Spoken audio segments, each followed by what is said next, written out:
Punya temen yang punya temen hayalan karena bisa di dunia nyata ataupun bisa jadi film-film, ternyata mereka bisa jadi adalah orang-orang pengidap skizofrenia. Kondisi apa itu dan emangnya apa yang sebenarnya mereka lihat dan rasain?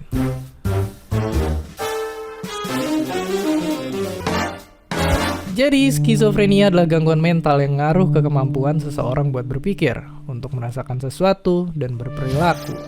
Kondisi ini lumayan langka, dan gejalanya bisa beda-beda di setiap orang. Ada yang ngedengar suara-suara misterius di kepala mereka, ada juga yang ngerasa disenggol padahal nggak ada apa-apa.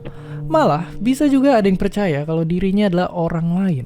Dan kalau kita aja sehari-hari suka ngerasa susah ngambil keputusan, mereka bisa lebih parah lagi. Oke, terus apa sebenarnya yang bikin orang bisa kena skizofrenia? Oke, jadi peneliti bilang kalau penyebab pasti skizofrenia itu belum diketahuin.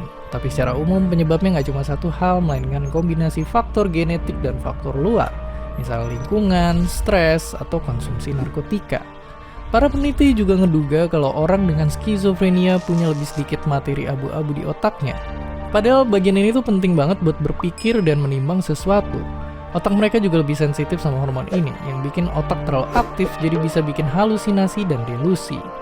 Terus ada terlalu banyak zat kimia ini di otak mereka yang ngeganggu kemampuan berpikir dan bikin memori jadi susah terbentuk.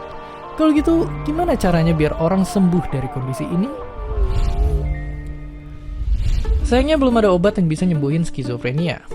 Cuma bukan berarti mereka nggak bisa dapetin pertolongan. Kalau kita punya teman atau keluarga yang ngalamin kondisi ini, kita bisa ajak mereka buat nyari bantuan profesional. Dan sayangnya, orang dengan skizofrenia masih ngalamin perlakuan yang nggak adil. Padahal sebenarnya beberapa pengidap skizofrenia bahkan lebih kreatif dan pinter dari kebanyakan orang. Salah satunya, orang ini. Sejak masih muda, Om John mulai nunjukin gejala-gejala penyakitnya. Walaupun begitu, Om John punya kemampuan otak di atas rata-rata, sampai penghargaan Nobel pun dia dapetin. Dan kisahnya diceritain ke layar lebar.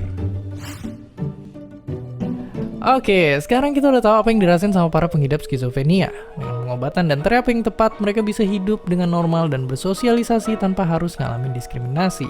Dan tugas kita adalah buat ngebantu mereka, bukan malah ngejauhin. Dan seperti biasa, terima kasih.